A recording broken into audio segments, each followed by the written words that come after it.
For a very long time now, we have been taught in life not to have any expectations. This will just lead to suffering, as life cannot bring us what we want, what our expectations are. Very seldom can life meet our expectations. So why bother having any? If expectations lead to suffering, just let them go. But at the same time, what about expectations that are placed on you by other people? Or better yet, society itself as a whole, or as a smaller mechanism like a school. Just expectations that are placed on you and not your own that you can get over, but might be expectations that affect you quite greatly in the long run. Even for the most peaceful of people, it is extremely difficult to get away from expectations that are placed on you from your family or your friends or your school or just society, the nation you live in, and all of the values it holds and expects you to live up to. What about those? What do we do about those? There are two options. The first is the self-fulfilling prophecy, and the second is the self-defeating prophecy. And depending on the expectations placed on you, you might actually want to end up defeating them rather than fulfilling them, even though one does sound better than the other. The self-fulfilling prophecy is, in the beginning, a false definition of the situation, evoking a new behavior which the originally false conception comes true. Merton's paper, while being 75 years old, is incredibly insightful, so we will get more onto that later. I should say again, happy anniversary to Merton's self-fulfilling prophecy, because it has not gone unnoticed. This is not a abstract concept that not many people know about. It is almost completely well known to most people in the sociological or potentially the psychological field. So to start, I want to give you a little step-by-step in how the self-fulfilling prophecy works. And so from the Virginia Department of Health, a self-fulfilling prophecy is simply the physical outcome of a situation being influenced by our thinking, either positively or negatively. An individual's expectations can come true simply because the individual is acting as if those beliefs are already true. One author describes the prophecy as a cycle with 5 basic steps. You form expectations of yourself, others, or events. You express those expectations verbally or non-verbally. Others adjust their behavior and communication to match your messages. Your expectations become a reality. The confirmation strengthens your belief. Or, to put things even more simply, Science Direct's psychology department has a figure of 3 easy steps: expectations, new behavior, and prophecy fulfilled. Potentially reinforcement also, but if the prophecy fulfills, the prophecy fulfills. But largely what this is that when you have expectations on someone, you may act differently towards them with those expectations in mind. Say, for instance, your parents might act differently towards you if they have certain expectations for you. And the same goes for literally everyone, everywhere, like your boss, your partner, your literally everyone around you. But also, it could be someone, a complete stranger, walking down the street, looking at you in the grocery store. If you have a certain look about you, say perhaps you like to wear all black, people will form expectations. Say, for instance, people with prejudices and are racists or any ism, they have expectations on certain people. therefore treat them differently. Because this is a little bit of a hefty topic, I thought just going through some nice, fun examples first would be a nice way to ease us into it before really thinking about the hard stuff. But we will get into that as well as a warning. If you don't want to do that, get out. Can't stick around for the fun time if you can't be here for the bad times, because that's life. Anyways, before my voice is dead, let's get into examples in kids' movies.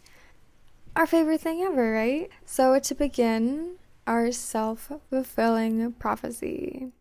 For the self-fulfilling prophecy, I wanted to choose something on the nose, but at the same time, it's really hard to find a movie that's not about defeating other people's expectations. That's kind of a classic movie trope. But I found one, if you don't include the end of the movie. But largely, we have the Goofy movie. This is a super, 90s classic. If you haven't seen it, so good. You're missing out. To start, we have the father, Goofy. Goofy's a father, and he has a best friend named Pete. And Pete is all like, these boys be getting into so much trouble. They're gonna be getting into riots in some point soon. And Goofy's just like, riots? That's insane. Well, for all you know, he's running around with some gang and stealing stuff and causing riots. Oh, Max is a good kid. He'd never get mixed up in something like that. Yeah, Goofy's just like, no, not my Max. My Max is a good boy. He's good. He'd never do that. But what happens? He gets a call from Max's principal saying he's been in a big trouble, and soon he'll end up, in a gang, in riots. Right? Couldn't be mine. If I were you, Mr. Goof, I'd seriously reevaluate the way you're raising your child before he ends up in the electric chair. The electric chair? No, my Max is a good boy. But at the same time, it's the last day of school, so he's like, I'm going to take him on a trip. We're going to go on a nice father-son trip time, and it's going to be a great time. And he literally tells Max to his face, I don't want you to end up in the electric chair. Electric chair? What are you... I'm not giving up on you, son. Together, we're gonna work this out. Work this out? But Dad... we gotta fix you. To which is verbally communicating your expectations. Even if they weren't Goofy's expectations, he was communicating to Max society's expectations on him in the path he is currently going down, which was like a little school prank. It was barely anything. Either way. But I think that is a huge underlying factor here. Goofy doesn't have these expectations on Max. Everyone else does. And so he trusts Max. And after being like, no, the map is a super huge responsibility, he's like, but I should be trusting that in Max. I should be putting my trust in him because I know he's a good boy. Prove to the world he's a good boy. And what does Max do? He changes the map.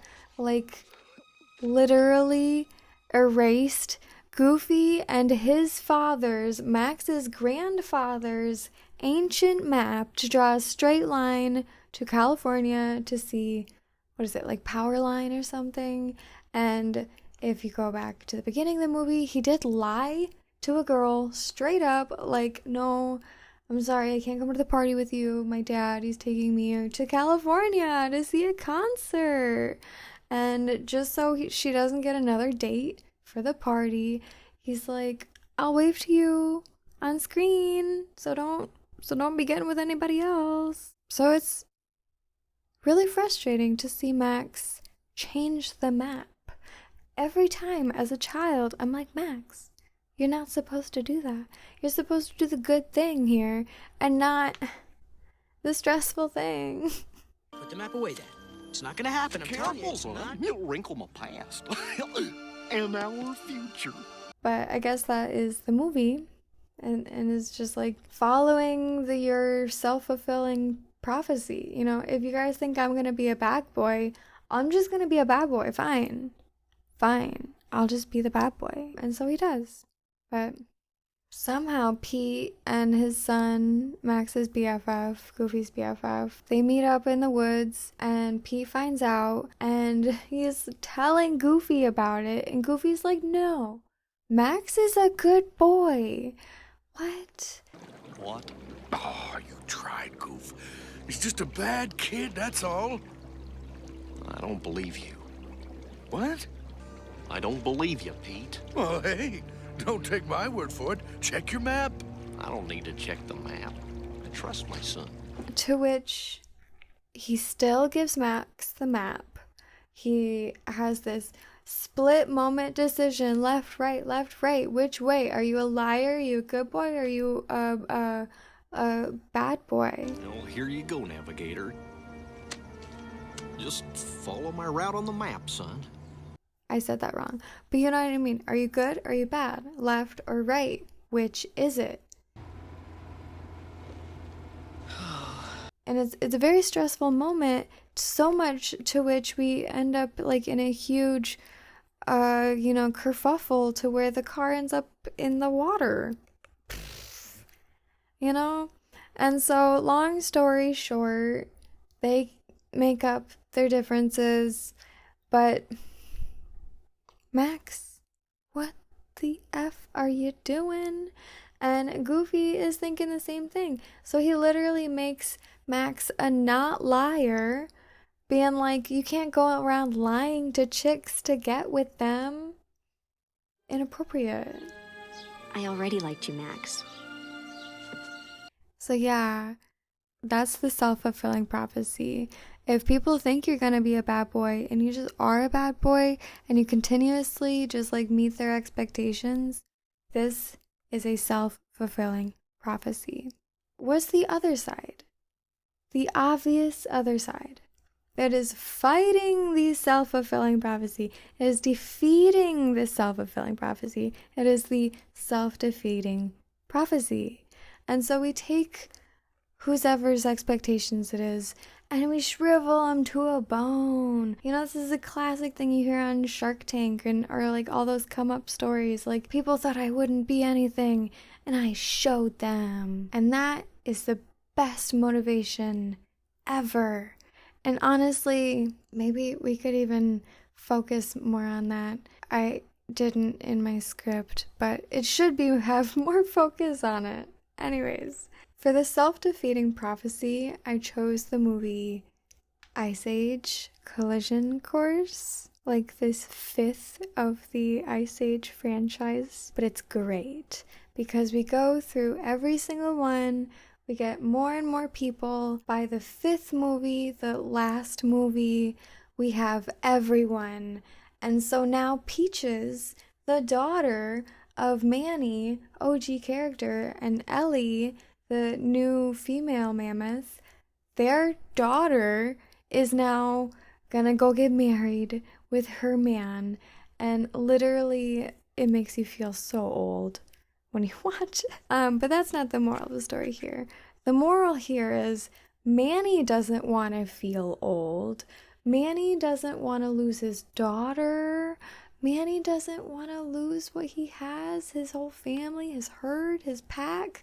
You know, remember when he thought he was the only mammoth? And now there's like 4 of them, including the Peaches' boyfriend. Peaches is the daughter's name, of course. And Julian is the boyfriend's name, played by Adam Devine, of course. Have you told them about our decision yet? No, I'm waiting for the right time. Classic. Anyways, so the movie starts, and we have all this backstory on all of our favorite characters and our beloved family, right? Manny and Peaches are playing some hockey, and they are having this great, grand old time, and I guess this has been a tradition for them. That's cool. We've never seen them do it, but that's cool. And you can definitely tell this is the theme of the movie. Is he's all like, we're having some father-daughter time with my only daughter. And in walks Julian being like the dippity-doo-yah dopey kid stealing your daughter away. Like, who's this idiot trying to take my baby? And I get that. But we cannot have those expectations on other people. We can't have expectations on the boyfriend thinking he's just an idiot dopehead, or on your daughter thinking she doesn't know better. This is awful. This hits home. I won't have it. And neither will Peaches. I don't have that one as memorized as the Goofy movie, so I'll have to confer with my notes here. So a few minutes later in the movie, after the whole like hockey and tension with the boyfriend, we have an anniversary party for Elle and Manny, and it's this beautiful thing, and like the whole collision course fireworks starts happening. Manny's love is killing us! But at the same time, the surprise is completely ruined that Peaches and Julian have been planning and thinking about seriously moving out, so to speak, you know, being roaming freely on their own. And what does Manny say? Straight to their face, like, what if you fall in a ditch and get amnesia?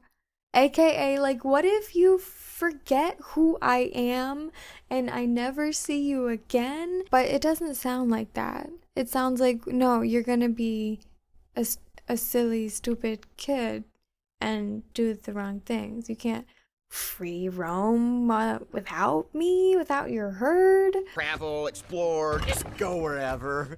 No plan is the best plan. We have the similar issues in the last movie, but father-daughter gets split up throughout the entire movie, so that by the end of it, they're just happy to be back together. But now we got the same exact tension in this fifth movie, and what do? We actually do something about it. There is action. I should mention that the premise of Collision Course is that an asteroid is coming, and so we're all together. We gotta all huddle up together and save the whole world, classic Ice Age style. And so while we're walking toward more safety, Manny outwardly and loudly makes fun of Julian, just like, oh, forget about the asteroid, just like give me a hug, bro dad. And Julian's just like, girlfriend, I can hear you. Why would you say that? Yeah, that is a pretty bird. Good eye, Manny. Yeah. The sky is literally falling, and she thinks we're just gonna let her stroll into the wilderness with Mr. No Plans Bouncy Walk. And then we get the most classic out of any freaking movie moment ever, where Manny sociopathically freaking suggests that he and Elle break up Peaches and Julian, and his laugh and his face, like, it is just maniacal. It is truly beautiful. But Elle's like, no, we can just make her think it's her idea. Oh, that's better. I like it. You're just manipulating your kid. You know, don't do that. But in such a fantastic and ferocious amount of power, Elle tests Peaches so much. But they all set up a whole shebang of testing her with the baby and the two babies, and maybe there's some creepos on the loose, and Elle screaming over like the freaking madness is like, how are you gonna handle this without all of our help? And Peaches just does. Peaches out.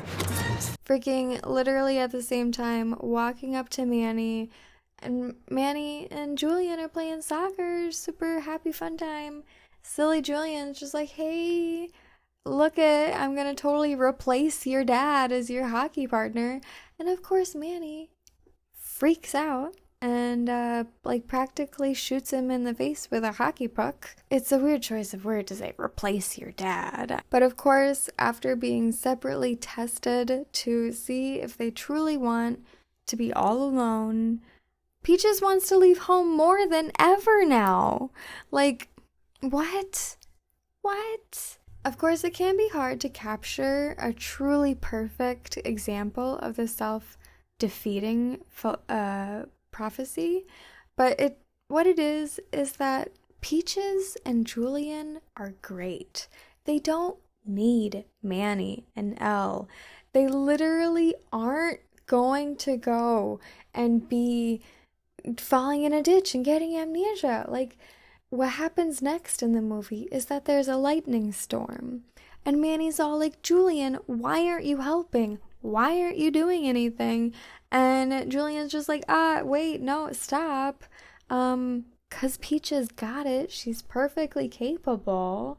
And then what do you know? Manny and Elle are now trapped completely in a little lightning bubble, and now they need help from everybody else. Think about them apples, Manny. But right before the whole lightning storm, Manny and Elle were just like, good thing we're close together. Good, stay together. What does it say? Stay together, stay alive. Boy! And what do? They completely get themselves kerfuffled, while Julian and Peaches have to save practically them, but it's not. It's there's a whole gang to save them. But still, what I think is truly special is at the end of the movie, you do get an epilogue of Peaches getting married to Julian. At first, she has like some cold feet, like, oh, I don't think that we can actually like go out and do it all by ourselves. I'm gonna miss you guys so much. And the parents are like, no, you got it. You're ready. And Elsa's the most beautiful thing. Elle, whatever. But she's like, I always knew it would take someone special to match your spirit. And you found him. And that is so beautiful. Like, they defeated the F out of their prophecy. Like, they weren't gonna be dumb butts. They're good boys. I just wanna be a good boy. I don't wanna be a dumb. And they're not. And so it's a very beautiful story of, if you have someone thinking these wild accusations, these wild expectations that you would never do in your wildest life. Like, no, am I that much of a piece of crap to you? Father, Manny, like, just destroy him. I don't care who it is. If it's your mom, dad, boss, like, you got some expectations on you that aren't good and don't like them, freaking change them. Prove them wrong is the classic. Prove them wrong. Yeah. I can't lie. I almost want to end the video here because it is such an intense topic. We could do it in 2 parts very easily. And I could so just make this a motivating video versus how deepeningly saddening this self-fulfilling prophecy is when you look at it from a sociological and philosophical standpoint. Like, I really just prefer to look at the motivation side. Don't give in to what society thinks of you. Don't give in to what your parents think of you. Don't give in. Just be better. And honestly, it does hit home pretty hard. This is gonna sound crazy, but my mom thought I was gonna be her, right? I may have dressed exactly like this, but who would think their little punk daughter is gonna grow up to be anything more than as chill and lazy as they already are? Like, if I'm downstairs watching TV all day, every day, don't assume I'm gonna go out and have a baby at 16. Everything worse, like literally the worst thing you could assume about your child, my mother literally like put those expectations into my brain. And so for the past 20 years, I have been actively fighting against those. It's not 20, it's like more than 10 years, 10 plus years. I've been actively fighting against this. No, I will not be my mother. And I mean, she got her life turned right around too. Think about that. Say you do become a teenage pregnancy like my mother.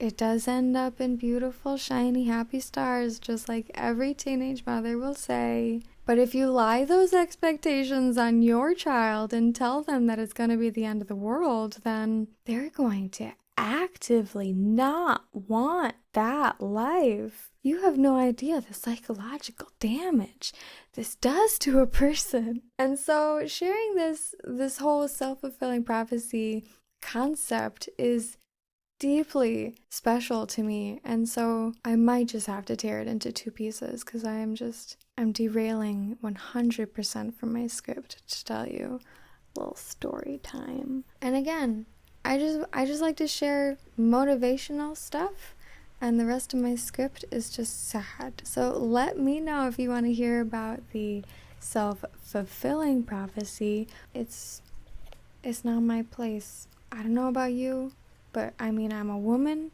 and I'm a part of the larger LGBT plus Q community, but it is about marginalized peoples versus the in-group major peoples who are white people in America, and I'm a white person in America. It's like literally I would rather have anyone else in the whole world talk about it, but let me know what you think. Do you think a little white chick can talk about? If I tell you it's all prejudice and it all boils down to prejudices, do I really need to read you the second half of the script? With that, I want to bid you adieu, and I am recording this like 4 days before my birthday, so I'm still super duper excited about that, turning 26. For a celebration, I did my 16-year-old makeup style. If you knew me at 16, you understand I'm literally the exact same person. And so with that, I'm so excited that so many of you guys decided to subscribe, and I'm really hoping you enjoyed this video. And again, let me know all of your thoughts on everything. Did you defeat or fulfill any prophecies? Was it a good or bad prophecy? I'm kind of saying, like, I tried to defeat a bad prophecy, but you can completely fulfill a good prophecy at the same time. So, without rambling too much longer, I will bid you adieu. And thank you to my new patron, Jeff, Amy, and Charlie. We got a new person in the mix, so that's exciting. If any of you other guys want to support me, just watch the videos all the way through. That's really supportive. Click like, subscribe, comment, I don't know. But don't feel don't feel pressure to do anything you don't want to do. Of course, always. Again, super excited to have the Artem family get bigger, and I'm really curious to hear all of you guys' thoughts about this. And as I say, like all the time, I cannot say goodbye to save my life, so get used to it. Okay. Okie dokie. I hope you guys had fun with this topic. Let me know if you want to talk about it further. I actually have a whole thing about like attention spans. Why not just take about this concept in other directions besides prejudices? Sounds great, right? So hit me up in the comments. I'll try my darndest to comment back. I have the worst social anxiety ever. But I love you guys so much, and I read every single word you write, no matter what. Alright, I'll bid you adieu, and I hope you have a fantastic day and rest of your day, and I really appreciate you taking the time, and I love you. Bye! For one of these days that will never end, that just seem to spend for hours on end, switching back and forth, 10 inch, 67 inch, 4 inch, 4K, 1080p. You're wasting your time, not making friends. You don't understand, where did they all go? Now what you have to say, stuff